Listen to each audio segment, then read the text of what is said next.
Hello friends, आज हम पढ़ने जा रहे हैं क्लास 10th के बोर्ड एग्ज़ाम पेपर 2023 में आया हुआ सेकंड क्वेश्चन। तो 95 और 152 का महत्तम समापवर्तक मतलब HCF, हमें HCF निकालना है तो हम दोनों का साथ में लेते हैं। अगर हमें LCM बोलता है तो हम उसका अलग अलग करते हैं। तो हम इन दोनों का साथ में गुणनखंड करेंगे। तो सबसे पहले 2 से शुरू करते हैं, सबसे छोटी संख्या सबसे पहले लेते हैं। तो 2 से शुरू करने पर 95 के अंदर तो 2 का नहीं जाता है भाग, 2 से 152 का करेंगे। 2 में 7 बार 14 बचा 1, 2 में 6 बार 12, 2 को वापस करेंगे 95 में, 2 से 95 नहीं जाता है, 3 बार में 6 बचा 1, 8 बार में 16, वापस 2 से 95 नहीं जाता है, 1 बार में 2 बचा 1, 9 बार में 18। अब करेंगे 5 से, 5 के अंदर इसका करने पे 5 के पहाड़े में 1 बार बचा 4, 5 के पहाड़े में 9 बार 45, यहाँ पे 19 के पहाड़े से 1 1। तो ये हमारे इसके गुणनखंड हो गए हैं।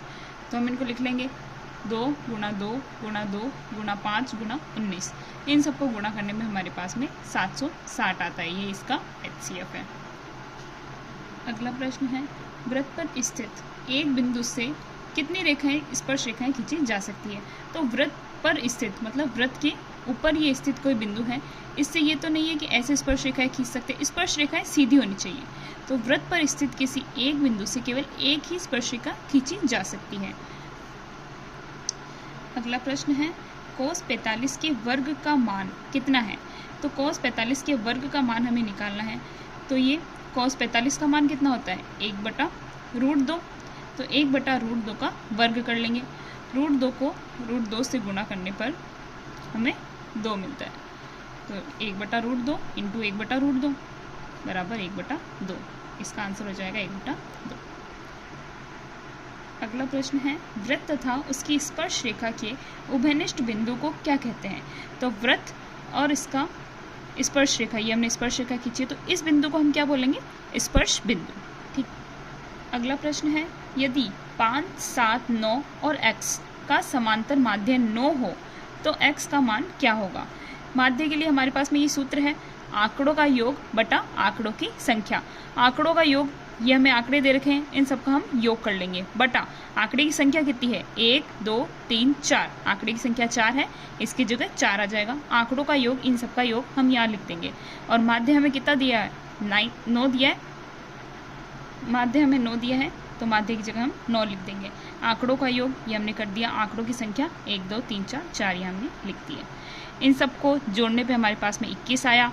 और x इसके अंदर जुड़ नहीं सकता है क्योंकि ये चर है और ये अचर है, तो इसलिए नीचे 4, इधर 9। 4 को उधर हम भेजेंगे तो ये यहाँ पे भाग के अंदर है, उधर जाके गुणा में हो जाएगा। 9 गुणा 4 बराबर 21 प्लस x। 9 को 4 से गुणा करने पे 36 बराबर 21 प्लस x। 36 बराबर 21 प्लस x। 21 को हम उधर भेजेंगे, यहाँ पे इसका निशान क्या है, प्लस है, कुछ नहीं है इसका मतलब प्लस में है, उधर जाके ये माइनस हो जाएगा। 36 माइनस 21, x को हमने यही रहने दिया, x बराबर 36 माइनस 21। 36 में से 21 घटाने पे हमें 15 प्राप्त हुआ। अगला प्रश्न है, 2 पासों को एक साथ फेंकने पर अंकों का योग 7 आने की प्रायिकता क्या होगी। तो हम सबसे पहले एक पासे को फेंकेंगे, एक पासे पे 6 तक डिजिट हो सकती है, 1 2 3 4 5 6। ये 6 अंक एक पासे पे हो सकते हैं और दूसरे पासे पे भी 1 2 3 4 5 6। ये 6 इस पे हो सकते हैं और 6 इस पे हो सकते हैं। ये 2 पासे हमारे पास में अलग अलग हैं। सबसे पहले ये कि पहले पासे पे 1 आने पर, पहले पासे पे तो 1 आ गया, अब दूसरे पासे पे 1 भी आ सकता है, 2 आ सकता है, 3 4 5 और इसी तरह 6 भी आ सकता है। तो पहले पासे पे 1 हमने कर दिया, दूसरे पासे पे 1 2 3 4 5 6। इसी तरह हम 2 लेके चलेंगे, पहले पासे पे 2 आ गया, दूसरे पे 1 2 3 4 5 6। फिर वापस इसी तरह 3 के साथ में, इसी तरह 4 के साथ में, इसी तरह 5 और 6 के साथ में। अब है अंकों का योग 7 आना। हमारे पास में अंकों का योग 7 आना चाहिए। जैसे 1 और 6 को मिलाने पे 7 आएगा, इसी तरह 2 और 5 को मिलाने पे 7 आएगा, इसी तरह 3 और 4 को मिलाने पे 7 आएगा, और 4 और 3 को मिलाने पे, 5 और 2 को मिलाने पे, 6 और 1 को मिलाने पे। तो जिन अंकों का योग 7 आएगा मिलाने पे, वो हम अलग लिख लेंगे। तो अब प्रायिकता क्या होती है, प्रायिकता E बराबर अनुकूल संभावनाएं बटा कुल संभावनाएं। अनुकूल संभावनाएं मतलब जो हमें चाहिए होता है बटा कुल संभावनाएं।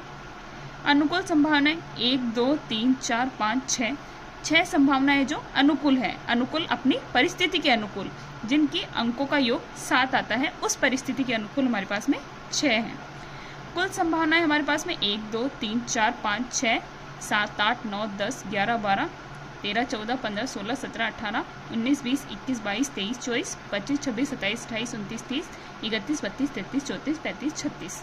कुल संभावना हमारे पास में 36 है। 6 से इसको काटने पे एक बार में कटेगा ये और 6 बार में 36, तो 1/6 इसकी प्रायिकता आ गई। प्रायिकता हमेशा 0 से कम ही आनी चाहिए। अगर 0 से कम आती है तो प्रायिकता हमारी सही है।